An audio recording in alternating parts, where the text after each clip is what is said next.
Hi, everyone. So today's podcast is going to be on the topic of improving sleep for shift workers, which I know is highly sought after for 99.9% of the population that work shift work, which I'm sure that you can agree. Now, to talk about this really important topic, I've got the lovely Alexandra Shriane, who is a PhD candidate from the Appleton Institute at Central Queensland University. As part of her PhD research, she investigated behavioural interventions to help improve sleep in shift workers, with a specific focus on sleep hygiene, which we'll get into shortly. Now, her research, which I do have in my hot little hands right in front of us, is actually available from the prestigious academic journal Sleep, and it outlines 18 clear guidelines to ensure healthy sleep patterns, whether you're a permanent night shifter or you're on a rotating roster. And I will share the link to this research in the show notes. What I really like about Alex is that she brings a personal background of shift work to her research, having spent over 10 years as a paramedic for the Queensland Ambulance Service here in Australia. So welcome to the podcast, Alex. Thank you so much for joining me. Thanks for having me, Audra. Happy to be here. Excellent. All righty. Now, before we get into the nitty-gritty about your research, as I mentioned to our listeners, obviously, in the introduction, that you do have some personal experience with shift work. I'd love to hear a little bit more about that. Yeah, absolutely. So I was in the Queensland Ambulance Service for about 14 years, and 10 of those years were full-time shift work as a paramedic around Queensland, and loved the job. Really fulfilling job, difficult at times, but the shift working element of it was something I never really felt I fully adapted to. I don't feel like I went into it really equipped with the skills or the knowledge to manage shift work. And I think, like a lot of people, I was in my early 20s and I went into it pretty blind.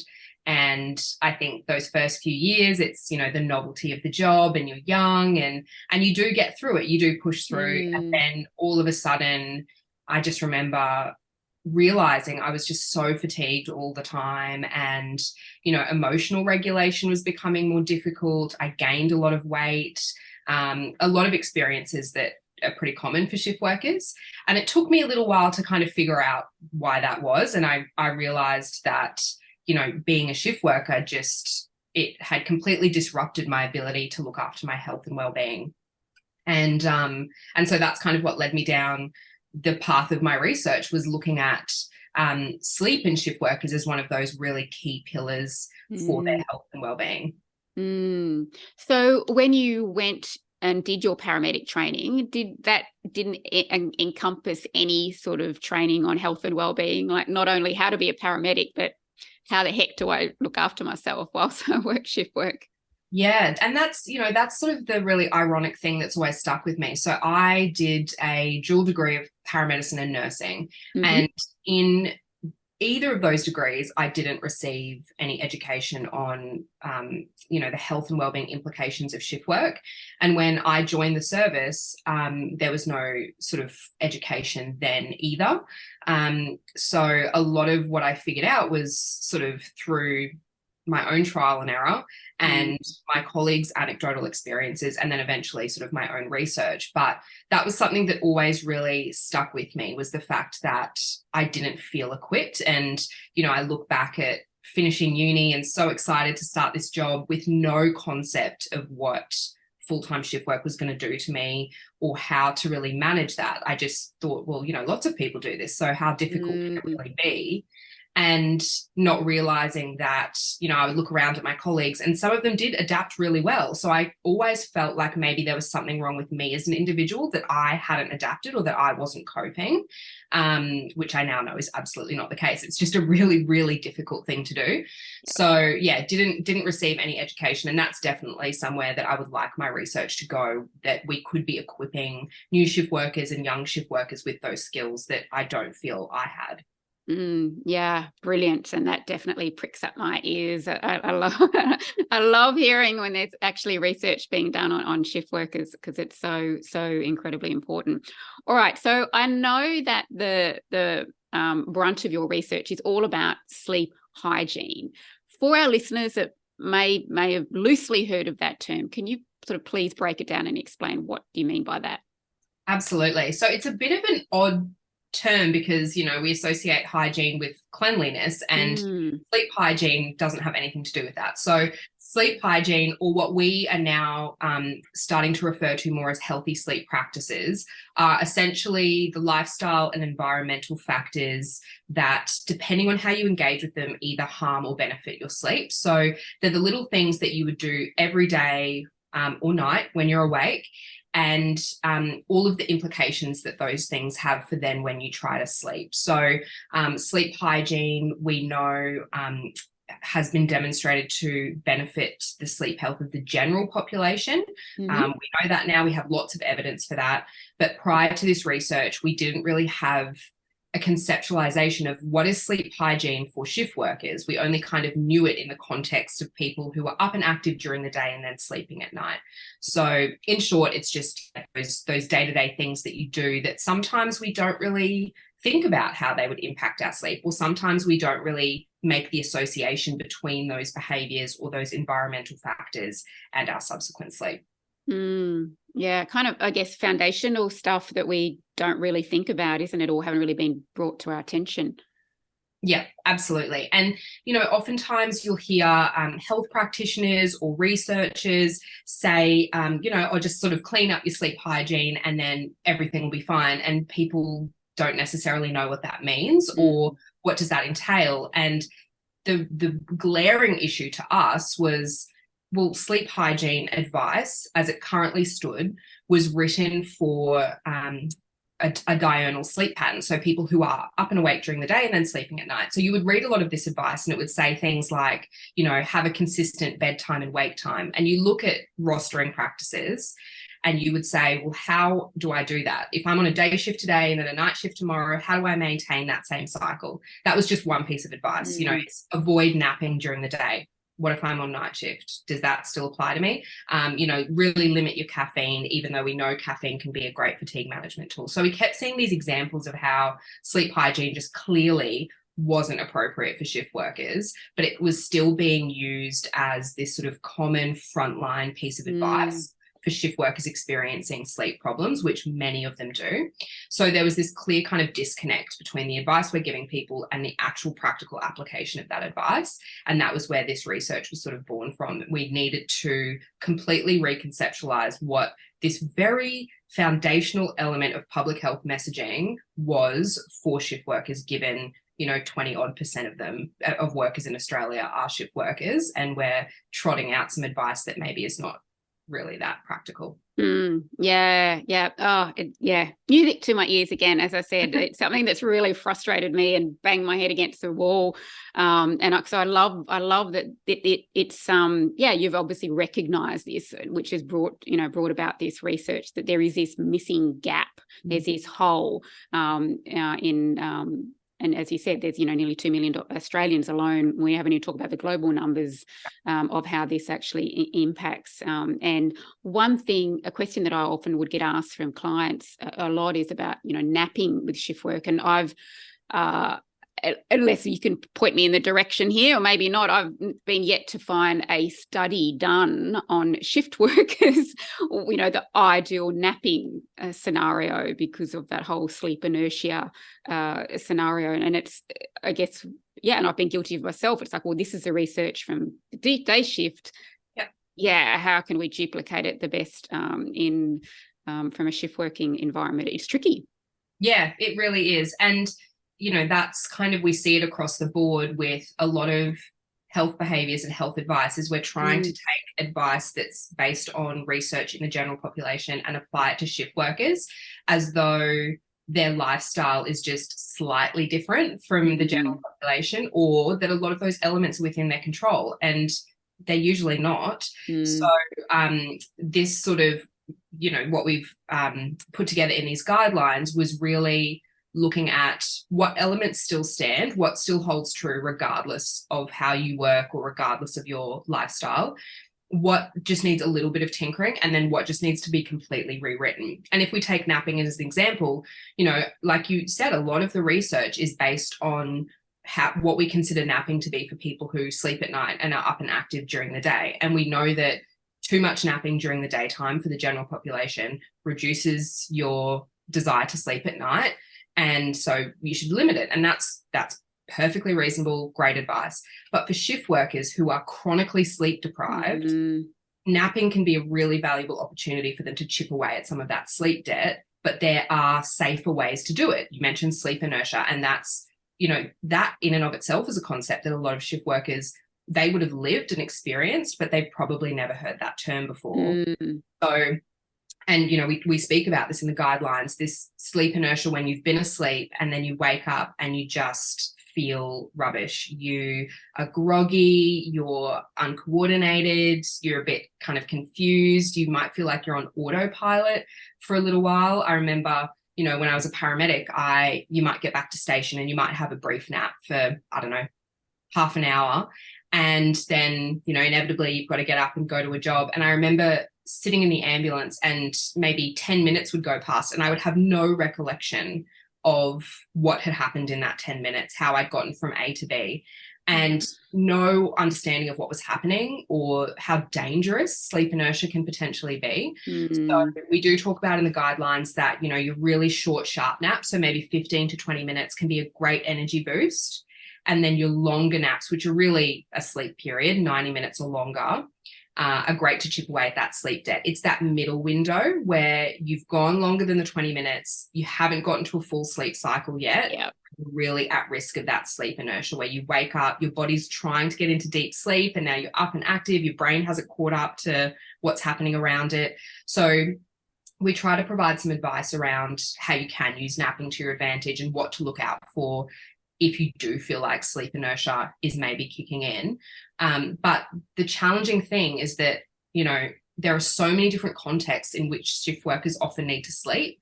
So maybe you're on days off and you just need to catch up on sleep a little bit. That's one thing. Maybe you're like me and you're in your workplace and you do have an opportunity to have a nap. Maybe you are FIFO and you're on a mine site and the sleep environment is completely out of your control. Maybe you're, 30,000 feet in the air on crew rest on a plane. And it's, so all of these different sleep environments, how do you provide a single set of advice for people when shift workers are so diverse in totally different environments? So we've tried to provide some kind of generalist advice that can get people thinking about it. But it's really important to also appreciate that environments are so different, situations are so different, job requirements are so different. So it really needs to be individualized to the specific shift worker. Brilliant. I love that. I remember, sort of drumming in, hearing, you're not allowed to, nap for any more than 15 to 20 minutes. But when I used to do a lot of 3 a.m. starts when I was working at the airport, they were just brutal, like getting up at stupid o'clock. I needed some kind of recovery after those. And so the 15 to 20 minutes wasn't cutting it.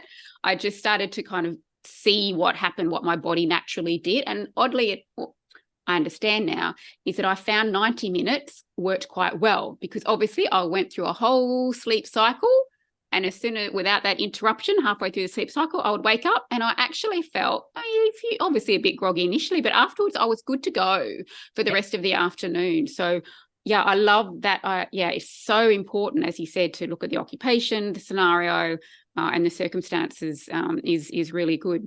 All right, so I want to go back a little bit and just to sort of clarify the type of research that you did. As I said, I've kind of read your paper, and I know that you used it's called the Delphi method. Could you explain to our listeners what that is? So how did you come up with the recommendations that you did for this paper?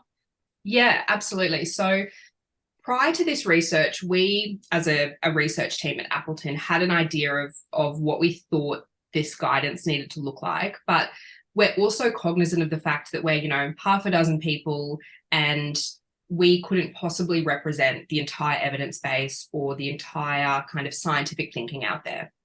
So we use something called a Delphi methodology to achieve that.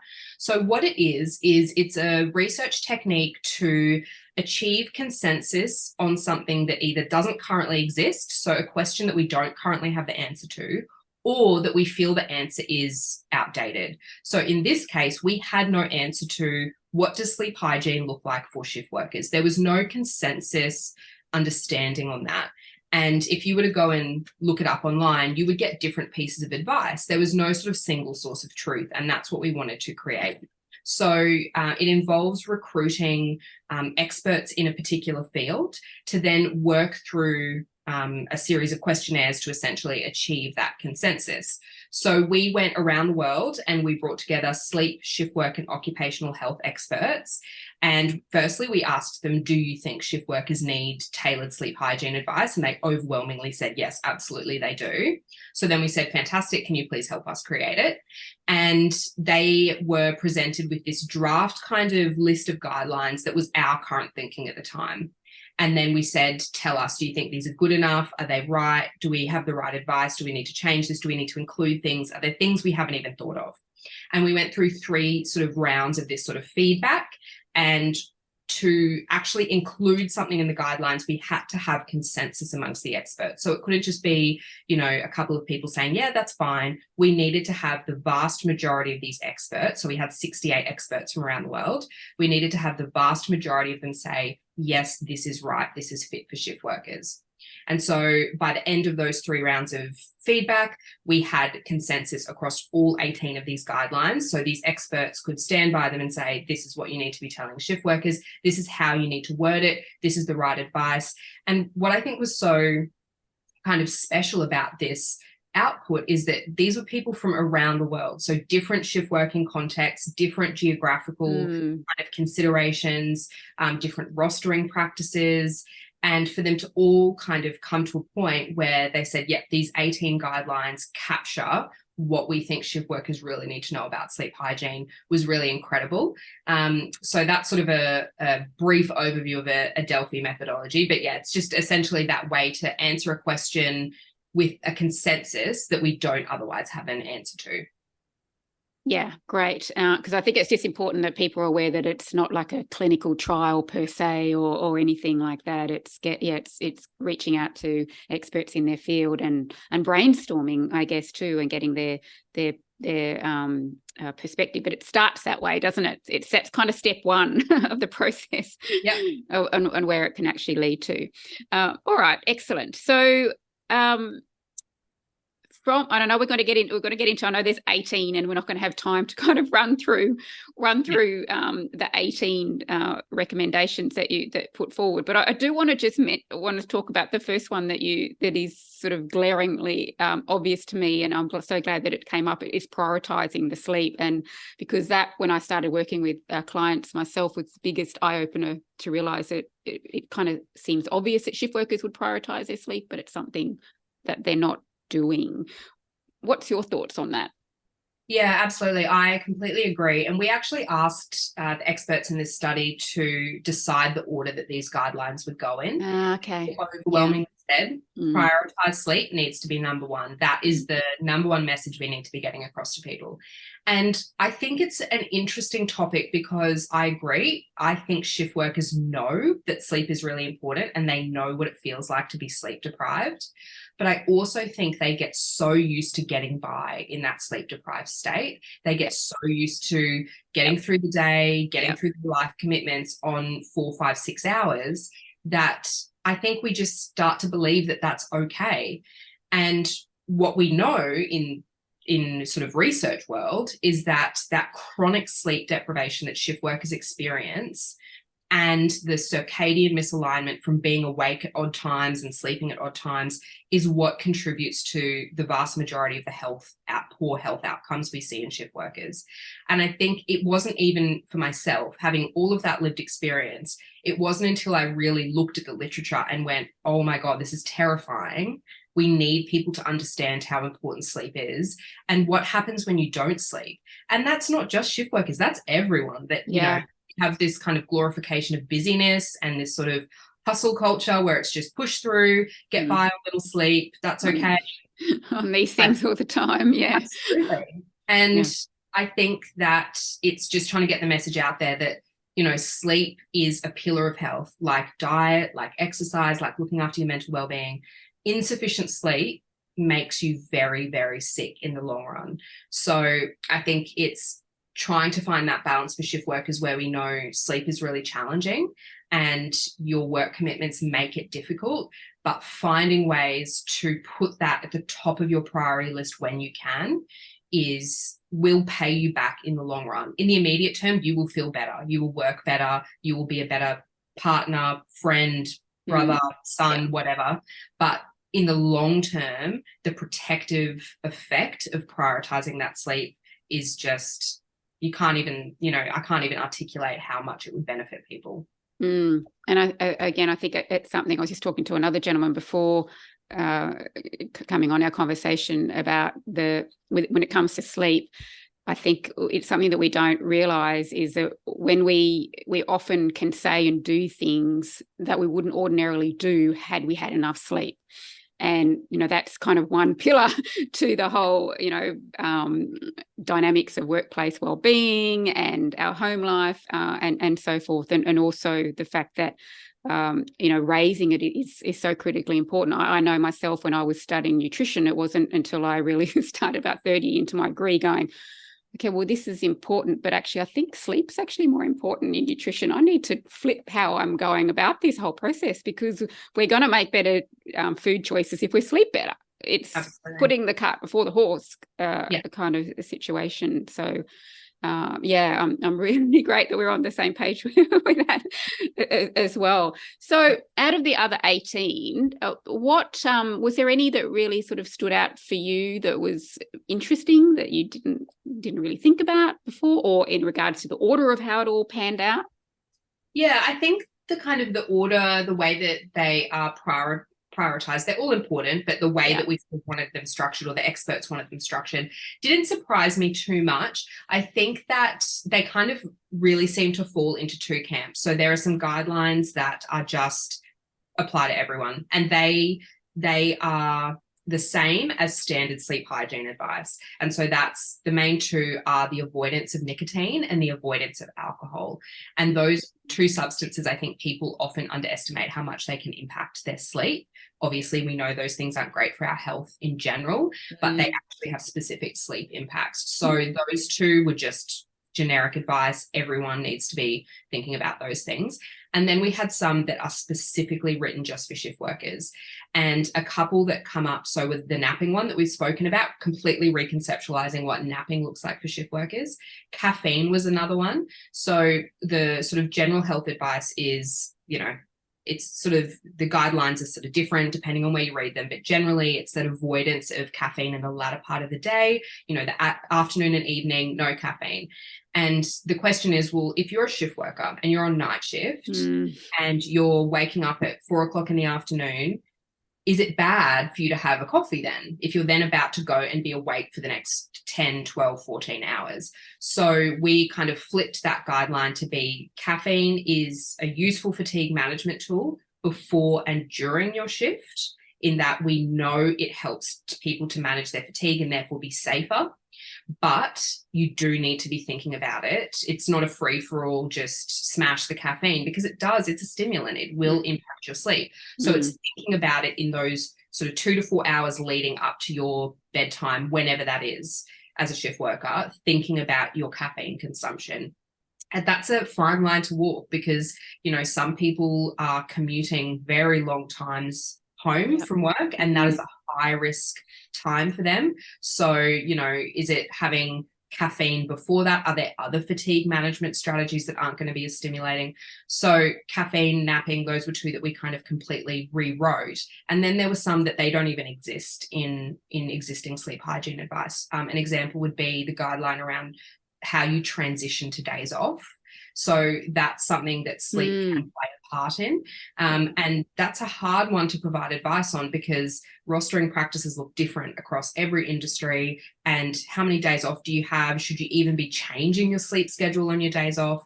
So that advice is really around, if you're having a protracted period of days off where you want to get back to a normal sleep pattern like the rest of the world, how do you do that? What role does sleep play in that? And another big one is light exposure. So, we now more than ever are exposed to light all the time, artificial light, blue light, screens, and that has a really big impact on what your brain perceives to be sleep time, wake time. So you can use light to your advantage as a shift worker. Bright light, exposure to bright light helps you to feel alert and awake. So you can use that if you need to be active, but then it's about limiting that in the lead up to sleep. So a lot of the advice might seem kind of common sense, but it's, I guess, bringing together all of these different knowledge sources that people otherwise wouldn't necessarily have access to, or limiting the amount of time that people have to spend doing trial and error to figure this stuff out for themselves. So yeah, there's, and like you said, there's 18, so I could absolutely go through all of them, but that would take us several hours. But yeah, I think it's just a really helpful tool in terms of sometimes you don't know what you don't know, and you aren't sure what you could even be tinkering with. And some people will look at this and they'll go, that's an element of my life that I can't, or I'm not willing to change, but there are other things that they can or are willing to change, and that still absolutely carries benefit. Yeah, because they all help. Exactly. And it's not the sort of thing that we can do perfectly. We can't.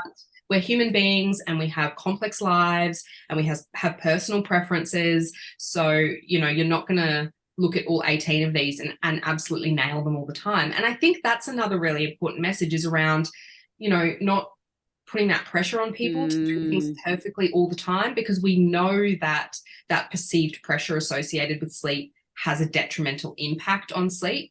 And we see that in insomniacs, that association of lying in bed and going, oh, great, I can't sleep, I feel terrible, I start to stress about it, and it feeds that inability to sleep. So I think it's, we've got kind of a nice introductory statement at the top of the guidelines that say, these are some things to try, but be kind to yourself in the knowledge that shift work is really hard, and humans were not designed to be shift workers. Exactly. So when you do have insufficient sleep, or when you do have a coffee later than you otherwise would like to, it's not the end of the world, and tomorrow is a new day and you can start again and try to tinker with some of these things. So I think the expectation or the pressure to be perfect all the time, or to always get 8 hours of sleep exactly, it's just not reality. So trying to remove a bit of that pressure as well.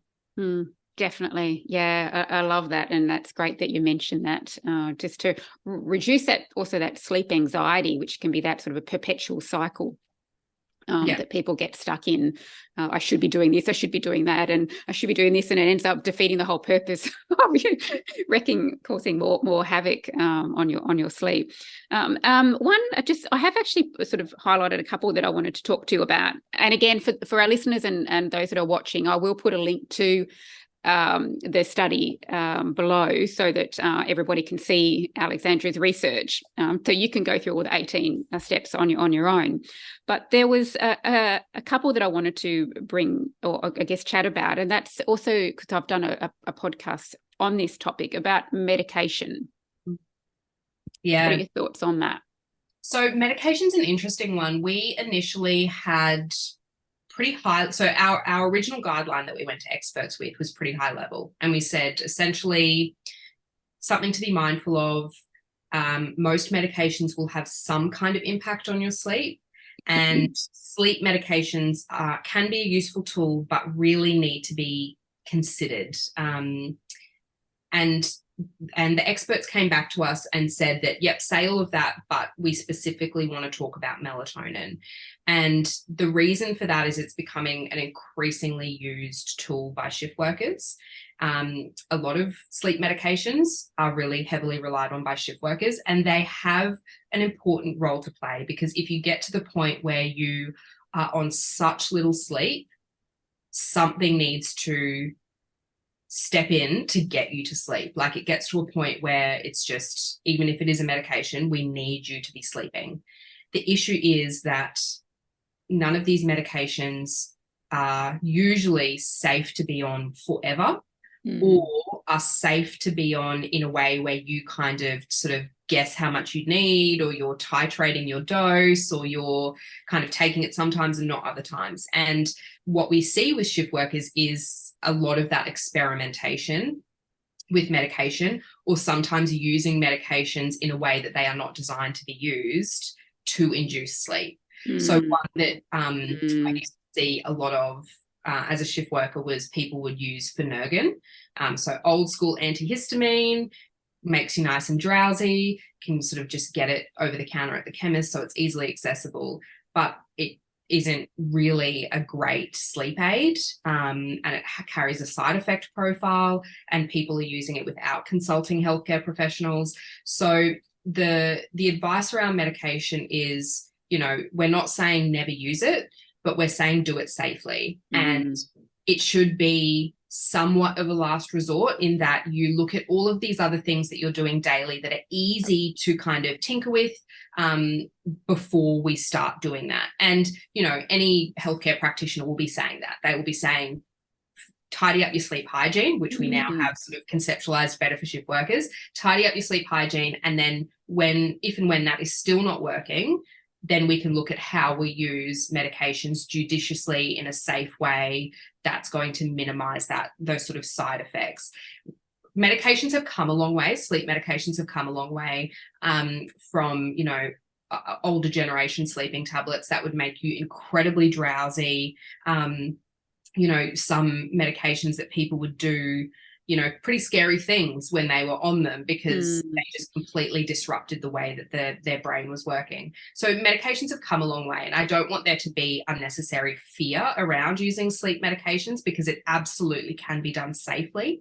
But I think it should just be a tiered approach to, you know, what am I doing every day that I can control? You know, am I looking after my sort of mental health associated with sleep? Like you mentioned, that sleep anxiety. Am I looking at managing that? Am I talking to my friends and family about supporting me in getting good quality sleep? And are there things at my workplace that I can change that can help it? And once all of those things have kind of been sorted through, then how does medication fit into that? Yeah, a good point, because in acute situations, there comes a time and a place where we just do need to do something when it comes from a safety perspective. But yeah, and I think as you also mentioned, it does becomes, I guess, problematic is when we see people that are on it for a very, very long time, they sort of become addicted to it, and they've just becomes more of a habit than a necessity, and with that, there can be, you know, different consequences long term. So I think, yeah, you articulated that really well. All right, and the other one I wanted to just discuss briefly was about food intake. Yes, absolutely. So food intake's a really interesting one for shift workers, and there's this whole field of research called chrononutrition, which is about when you eat, not just what you eat. So we're all really familiar with, you know, balanced diet and what you eat being important. But I think people don't realize the importance of when you eat, the timing of your food intake. So courtesy of our circadian rhythm, our inbuilt 24-hour clock, our body is designed to eat and process food and do all of the amazing things that it does with food at certain times. You would know better than anyone, Audra.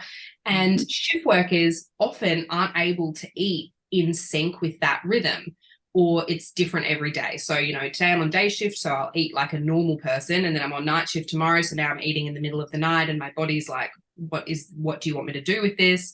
So the evidence we have to date shows that eating on night shift is linked to some pretty poor outcomes. So if you just take your 3 square meals a day, and now you eat them on your night shift, you have breakfast at the start of your shift at 7 p.m, and then you have lunch in the middle of the night, and then you have dinner before you go to bed, your body doesn't adapt well to that pattern. And so we see things, you know, like weight gain, increased risk of diabetes, a lot of metabolic health outcomes.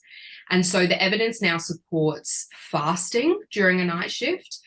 The kind of thing to be aware of, though, is that a lot of people either don't want to go a full 12-hour night shift and not eat, or they may have medical reasons that they need to eat when they're awake, or they experience night shift nausea, which was something that I used to get terribly, and not eating would make it worse. So what do you do? Well, in the guideline, and the literature supports this, is that you do a calorie restricted sort of diet on your night shift. So small snacks, I think sort of, below 500 calories for that whole period, and prioritizing things that are nutrient dense, not really, really heavy, that's going to give you that sort of postprandial fatigue. You've eaten and now all you want to do is sleep. And that's sort of a bit of a middle ground. Ideally, if you can fast and that works for you and you're safe and you don't have big dips in blood sugar, or it doesn't make you feel unwell, then fantastic. That's probably an ideal situation. But for those people who do need to eat on night shift, I was one of them. And, what are your options at 3 o'clock in the morning? If you're out and about, it's usually servo food or McDonald's, or so, there's definitely a preparation element to that, being equipped with what you're going to eat, but small light snacks that are nutrient dense, that are going to fuel your body, but trying to definitely keep those calories low. Yeah, love that. Chrononutrition is a big, big subject that I could talk about forever. So yeah, it's nice to get your insights on that as well. I think the main goal is we really want to be reducing that digestive burden, don't we? That no doubt, comes about from eating sort of too much. Did you find that? What did you do to sort of help with your night shift nausea? Did you have a particular, at that point, I know you hadn't gone through the research to learn as much as you do now, but in hindsight, can you remember what you did and how you did to cope, or did you manage to find a way? Yeah, so for many years, I probably didn't pay enough attention to what was going on. And I knew that on night shift, I would feel unwell. And so I would just reach for comfort food. So I would eat things to give myself a bit of a dopamine hit and feel better about feeling unwell and feeling tired. That was usually very calorie dense, nutrient poor foods. I remember I went through a period where every night shift I would eat a bag of M&Ms. And I'm not talking a snack bag, I'm talking like a bag of M&Ms. Yeah. And it was just comfort. And it's not surprising that I became quite unwell. But a reward for working shift work. Absolutely. Or the night shift, should Absolutely. I say. Yeah. It's like, I've got to be here and I don't feel well and I feel sick. So I'm going to do something to make myself feel better about it. But, as the years went on and I realized that this is absolutely not sustainable or healthy, I started finding that a few different things would work for me. So small snacks of usually fruit or vegetables seem to be the most helpful. So like an apple would really help. Lemon and ginger tea was, obviously there's a lot of evidence behind ginger and its role with nausea. So I found anything with ginger in it, but lemon and ginger tea about 3 a.m. was really helpful.